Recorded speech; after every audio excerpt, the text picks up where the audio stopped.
Seguimos de Cosa Pública 2.0 aquí en Radio Universidad de Guadalajara y vamos a la línea telefónica para saludar y agradecer enormemente a la doctora Eugenia Alier Montaño que nos tome esta llamada. Como usted sabe, la doctora Eugenia Alier es comisionada integrante del Mecanismo de Esclarecimiento Histórico, uno de las partes que conforman la Comisión de la Verdad, este instrumento creado hace 3 años, en 2021, por decreto presidencial de entonces mandatario Andrés Manuel López Obrador, y nos contactamos con la doctora Eugenia Alier porque el pasado viernes presentó su informe Verdades Innegables por un México sin impunidad. Doctora Eugenia Alier, muy buenas tardes, le saluda Rubén Martín. Rubén, Jesús, buenas tardes, un gusto estar de nuevo con ustedes, muchísimas gracias, y un gusto también estar con auditorio que nos está escuchando. Al contrario, muchísimas gracias, doctora Eugenia Alier, por acceder a conversar con nosotros sobre este tema tan importante para la memoria. Evidentemente queremos que nos presente los principales hallazgos de este informe, Verdades Innegables por un México sin impunidad, pero para darle un contexto a la audiencia, ¿nos puede compartir brevemente de qué trató esta iniciativa de la Comisión de la Verdad creada por decreto presidencial en octubre de 2021? Claro, como ustedes lo comentaban ahora, la comisión fue creada por decreto en 2021, en octubre de 2021, y tenía 5 mecanismos que buscaban dar respuesta a todo el trabajo que se había realizado con colectivos, familiares y sobrevivientes de la Guerra Sucia en los meses anteriores, ¿no? Entre el gobierno, los colectivos, la Secretaría de Gobernación, y crearon una comisión que tomaba en cuenta 5 mecanismos. El mecanismo de esclarecimiento histórico, que es donde yo he estado trabajando y estaba conformado en primer momento por 5 personas, de manera de personas independientes al gobierno, teníamos que hacer una investigación. Sí. Estaba también el mecanismo de justicia, el mecanismo de búsqueda de desaparecidos, el mecanismo de reparación y el mecanismo de memoria. Uh-huh. ¿Y cuál de todos avanzó más? El mecanismo de esclarecimiento histórico, donde usted forma parte junto con los otros integrantes, David Fernández, Abel Barrera y Carlos Pérez Ricard. De alguna manera, casi siempre la verdad es la parte más sencilla en todo esto, en cualquier país del mundo. Es algo que pues se ha estudiado muchísimo.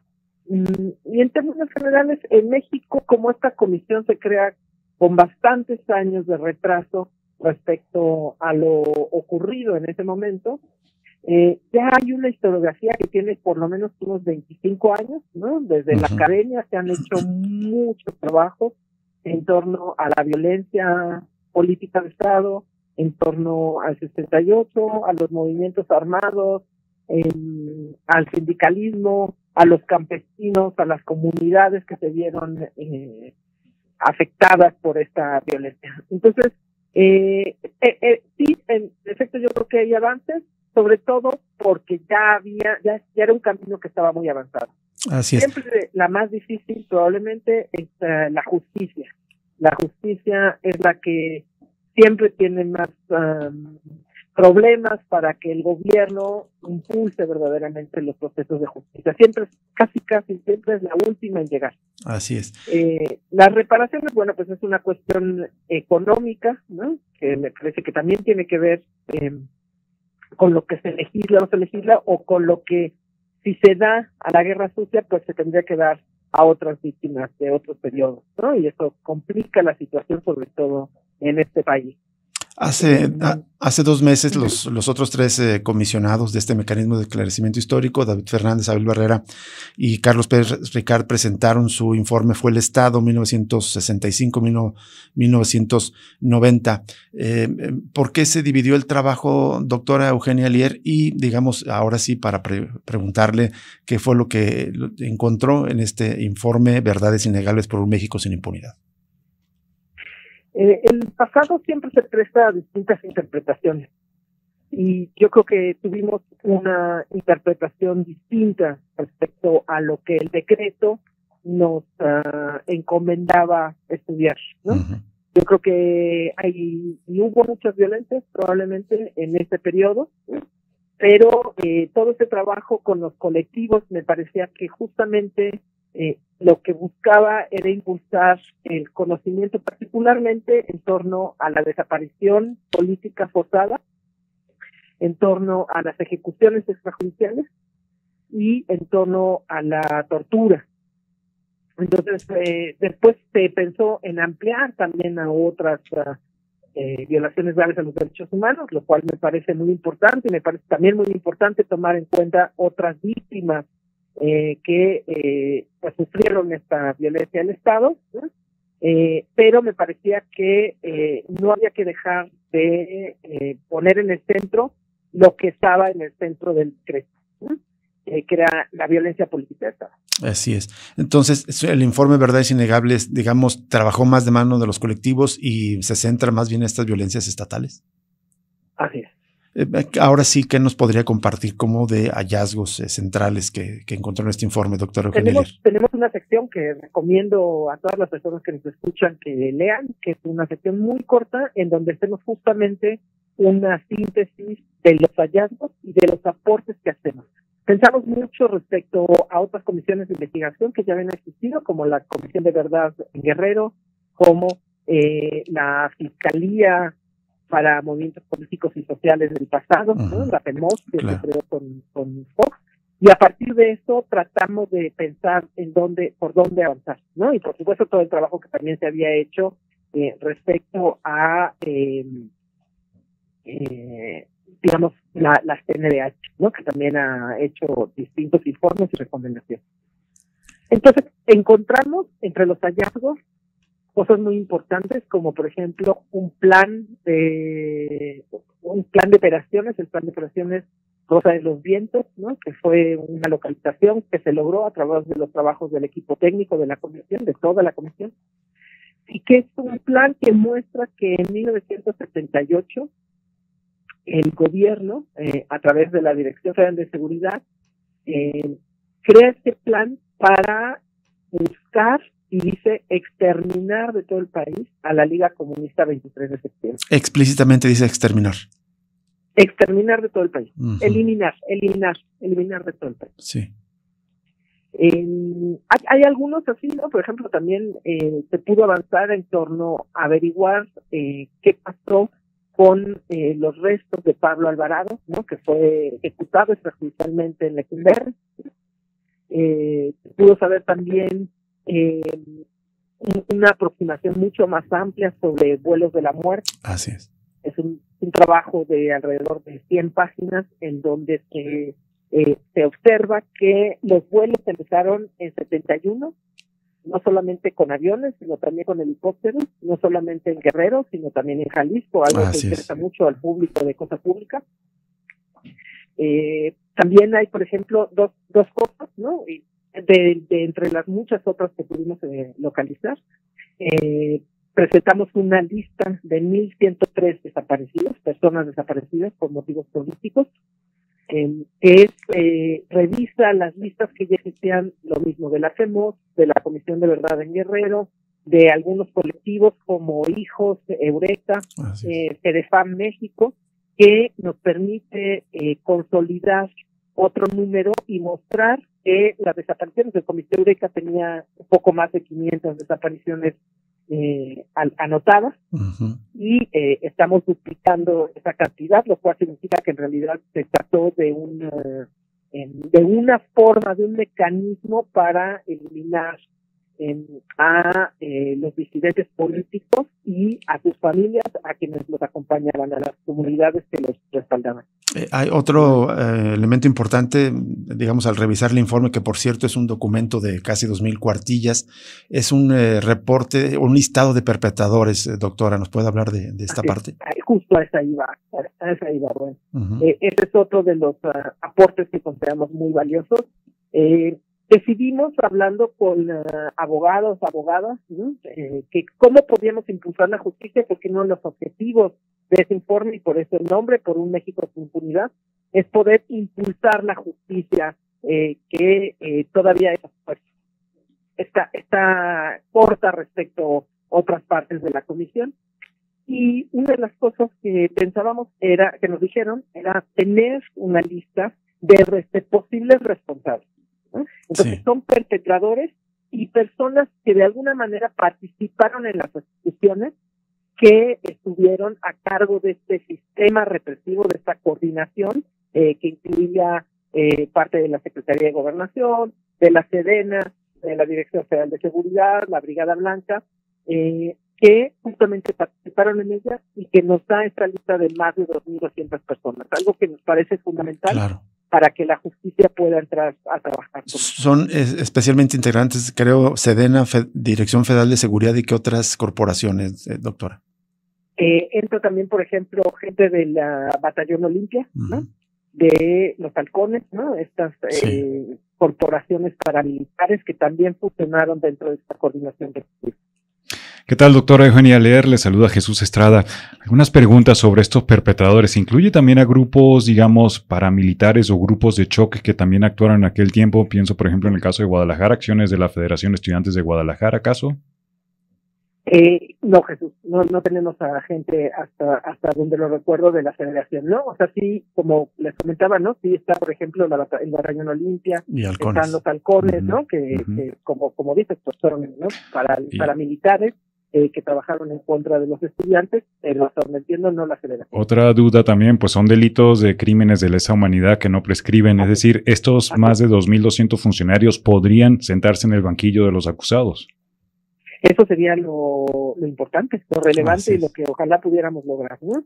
Porque, en efecto, todo lo que ha pasado en las últimas semanas, en los últimos meses respecto a la justicia con la guerra sucia, lo que ha dicho el Poder Judicial es justamente que todos estos son delitos de lesa humanidad, que hubo un periodo de terrorismo de Estado, que es algo que nosotros también afirmamos, y bueno, por supuesto, este último decreto en torno al 2 de octubre como delito de lesa humanidad, lo importante de ello es que efectivamente no prescriben, y con esta lista de responsables, que además incluye, por ejemplo, respecto al 2 de octubre, una gran cantidad de responsables, pues efectivamente podrían estar en el banquillo. Doctora Eugenia Alier, quería pedirle un favor, si nos puede esperar un minuto necesitamos hacer un corte de identificación de la estación y volver con la entrevista para terminar, digamos, algunas preguntas que todavía tenemos para plantearle. Por supuesto. Gracias, vamos a la pausa y volvemos.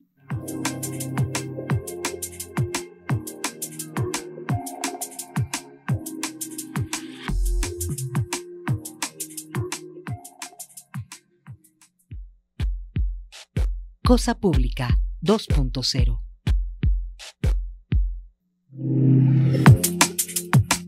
Seguimos en Cosa Pública 2.0. Muchísimas gracias por continuar con nosotros y muchísimas gracias a la doctora Eugenia Alier Montaño, comisionada del Mecanismo de Esclarecimiento Histórico, que esté presente con nosotros en esta tarde para compartirnos la información central del informe que fue presentado el pasado viernes, Verdades Innegables. Doctora, ahondando pues en el informe, tengo entendido, lo explican bien en este resumen, que se adentraron especialmente en las violencias estatales, las represiones en contra de 4 disidencias políticas, estudiantiles, organismos político-militares, laborales, sindicales y redes de apoyo en defensa de los derechos humanos. ¿Cómo organizó el Estado la represión en contra de estos sectores, doctora? Sí, gracias por la pregunta. Si me permiten, antes de que se me vaya a olvidar, claro, quiero decirles que en noviembre muy probablemente estaremos por Guadalajara para hacer una nueva presentación del informe, entonces ya les avisaremos también. Perfecto, estaremos al pendiente y ojalá nos encontremos aquí en cabina para ahondar sobre el tema. Claro que sí, doctora. Eso sería fenomenal. Perfecto, claro que sí. Entonces, lo que encontramos con respecto a estas 4 disidencias, pero también a otras, ¿no? Sí. Como por ejemplo, los campesinos, ¿no? También se hizo contra médicos, en fin, es esta coordinación represiva que incluía a distintas instituciones y distintas corporaciones, pero no solo eso, sino que de alguna manera se crearon planes y operaciones que de manera organizada, sistemática y planificada, ¿no? Generó ideas de cómo reprimir a estos sectores políticos que querían una transformación del país, una transformación política, a veces económica, pero en todo caso siempre en lucha en contra del autoritarismo del país. Sí. Y justo estas distintas incidencias políticas son las que fueron enfrentadas a través de planes. Por eso es que desde el Poder Judicial se puede decir que se trata de delitos de lesa humanidad, porque justamente son esas, organizadas, planificadas y sistemáticas. No son casualidades. Sí. No es que de pronto dijeran, vamos a atacar el 2 de octubre a los estudiantes, porque están ahí y hagámoslo para que se vayan. No. Fue un plan que el gobierno hacía para desmovilizar a la población. Y creo que esto es muy importante no perderlo de vista, ¿no? Esta sistematización que no se trató de cualquier tipo de violencia, sino una violencia planificada, sistematizada y organizada. De hecho, lo llaman así el sistema represivo contrainsurgente en México en 1965-1990, es decir, se decidió desde el poder político, pero se, articuló con todos los aparatos del Estado para enfrentar, dividir, reprimir, torturar, desaparecer, ejecutar extrajudicialmente a los disidentes políticos. Así es, ¿no? Efectivamente, no lo hemos mencionado, ¿no? Pero en ocasiones entraron también, por ejemplo, bomberos, entraron los hospitales psiquiátricos, entraron los jueces, ¿no? Entonces fue realmente un sistema muy, muy amplio. Doctora Martínez Alier, ¿qué papel jugaron las Fuerzas Armadas en todo este sistema represivo contrainsurgente en México? Pues fueron también parte fundamental, ¿no? Yo creo que definitivamente no podemos decir que unos u otros fueron más responsables, ¿no? Hay que evitar ya salir de esta idea de la cabina de mando, ¿no? Por eso ponemos una lista de 2.200 personas en donde todas las personas que participaron pues tendrían una responsabilidad, ¿no? Entonces, tanto Fuerzas Armadas como civiles la tuvieron. Doctora Eugenia Alier, una duda también. En el trabajo de recopilación de la información, pues fundamental tener acceso a los documentos de la Secretaría de la Defensa Nacional, el Archivo General de la Nación. ¿Hubo dificultades, tuvo obstáculos para poder obtener la información que usted solicitaba para este proceso de trabajo de investigación? Sí, Rubén, te acuerdas que lo habíamos conversado en alguna ocasión anterior. En efecto, hubo dificultades, ¿no? Se señalan también en este informe que presentamos, ¿no? También damos cuenta de todo ello porque es muy importante, ¿no? Y por supuesto hay que seguir insistiendo para poder tener acceso irrestricto a lo que tiene, a los documentos que tiene el Estado, ¿no? Pero también insistir en que no son fundamentales para encontrar la verdad, ¿no? Tenemos muchas cosas, ¿no? Y este informe justamente da cuenta de que se conoce mucho, de que de hecho, y lo decimos, ¿no? El trabajo que se tiene que hacer respecto a esta violencia tiene que ser en equipos, porque la información es muchísima. Lo que ya existe en el Archivo General de Nación respecto, por ejemplo, a la Dirección Federal de Seguridad y a otras corporaciones, es muchísima. Entonces, no solamente sí necesitamos lo que falta, pero necesitamos sobre todo poder tener la capacidad para analizar lo que ya está. Lo que ya está. Doctora Eugenia Alier, justo sobre estos obstáculos, ¿le parece que hay, cierta coincidencia en que ahora que se conmemoraron el 10º aniversario de la trágica noche de Iguala con la desaparición de los 43 normalistas, pues hablando con los familiares, hablando con Vidulfo Rosales y otros, actores, que han colaborado con los padres y madres, coinciden en que más o menos hacia 2022 hubo por decirlo de alguna manera, un vuelco en la apertura, en la voluntad política del gobierno de López Obrador y se cerraron los archivos. ¿También coincide con el trabajo que ustedes tuvieron en el mecanismo de esclarecimiento histórico, de que en ese momento tuvieron más dificultades para acceder a ciertos archivos? Así es, coincide, en efecto. También se dio en ese momento. Ahora, ¿cómo ha sido recibido este informe por el gobierno? ¿A quién lo entregaron? Y no sé si vaya a haber algún acto en el que la presidenta Claudia Sheinbaum asuma estos informes, el que usted presenta y el que presentaron los otros 3 comisionados.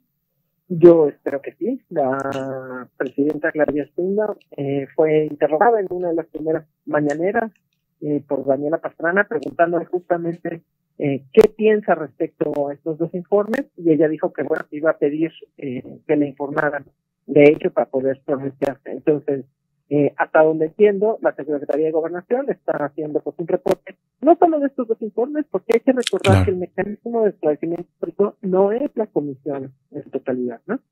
También, y eso a veces se está olvidando de Jesús, y quisiera insistir en ello, la Comisión Nacional de Búsqueda localizó 7 restos de personas desaparecidas en Guerrero. Y eso lo estamos olvidando. Normalmente las comisiones de verdad difícilmente pueden localizar a personas desaparecidas. Y en este caso, claro, uno podría pensar que 7 tal vez no es lo que queremos, ¿no? Claro. Pero es un avance. Sí, hay avances también respecto, por ejemplo, al Panteón de Dolores en la Ciudad de México. Entonces, no hay que olvidar pues que lo que se tiene que ver es respecto a toda la comisión, no solo el mecanismo de esclarecimiento histórico. Doctora. Bueno, decir que, por ejemplo, en la presentación que hicimos la semana pasada, estuvo Froilán Enciso por parte de la Unidad de Defensa de Derechos Humanos de la Secretaría de Gobernación, lo cual nos parece pues muy buen presagio y que hace un reconocimiento de esta violencia política.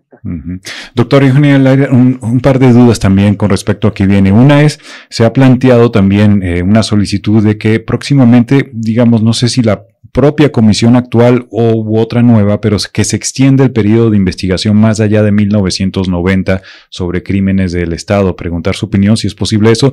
Y también, justamente, pues la vigencia de todas estas ejecuciones, torturas, desapariciones de personas a manos de elementos del Estado.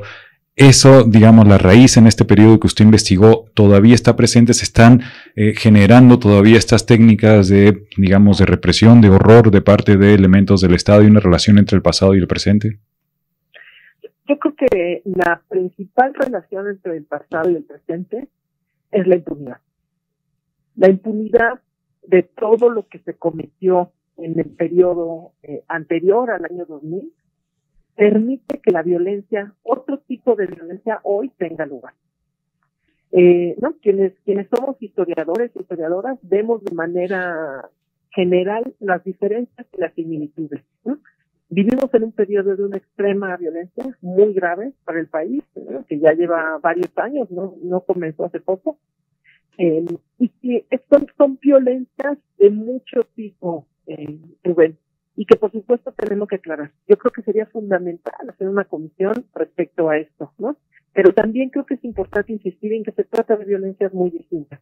No es lo mismo esa violencia de un régimen autoritario que fue en contra de la disidencia política para que no hubiera transformaciones, para detener la movilización, que las distintas violencias que permean, que son mucho más complicadas porque los actores son mucho más amplios. Pero, por ejemplo, teniendo esta crisis por desaparición de personas, de alguna manera es una herencia, digamos, aunque ahora lo cometen no solamente fuerzas estatales, sino también actores privados, pero de alguna manera las desapariciones de este periodo de la Guerra Sucia están relacionadas con el presente, doctora. Están relacionadas, por supuesto que sí, porque son presentes. La desaparición forzada es un delito que no desaparece mientras la persona no sea localizada. Uh-huh. Entonces, por supuesto que son presentes en ese sentido, ¿no? Pero, y cualquier desaparición es gravísima, cualquiera. Pero sí hay que pensar que las causas y lo que ocurrió entre 1965 y 1990 y lo que está ocurriendo aquí desde el principio del siglo, pues tiene causas muy distintas. Claro.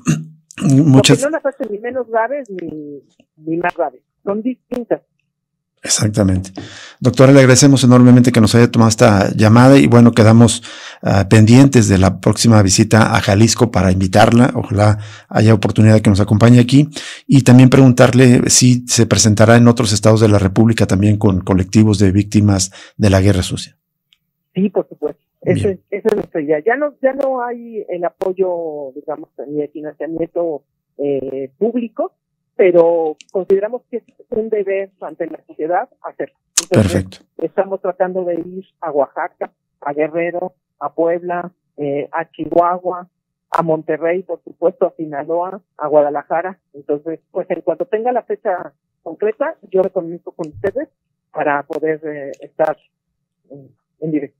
Claro que sí, nos encantaría verle y por lo pronto le agradecemos enormemente que nos haya tomado la llamada en esta tarde, doctora Eugenia León Montaño. Al contrario, les agradecemos muchísimo nosotros como equipo que nos reciban y que nos escuchen. Al contrario. Buena tarde, doctora Eugenia Alier Montaño, comisionada del Mecanismo de Esclarecimiento Histórico. Ya les vamos a compartir en nuestras redes sociales el informe completo que ya se puede encontrar en la página de la Comisión Verdad y Justicia de la Secretaría de Gobernación, pero le vamos a presentar el enlace directo a este volumen de 2,000 cuartillas, que es un trabajo muy, muy importante y evidentemente hay que revisarlo con detalle. Vamos a tratar de buscar especialmente las menciones que hay al respecto sobre Jalisco para presentársela en los próximos programas. Vamos a una pausa y volvemos para cerrar Cosa Pública 2.0 este lunes 14 de octubre.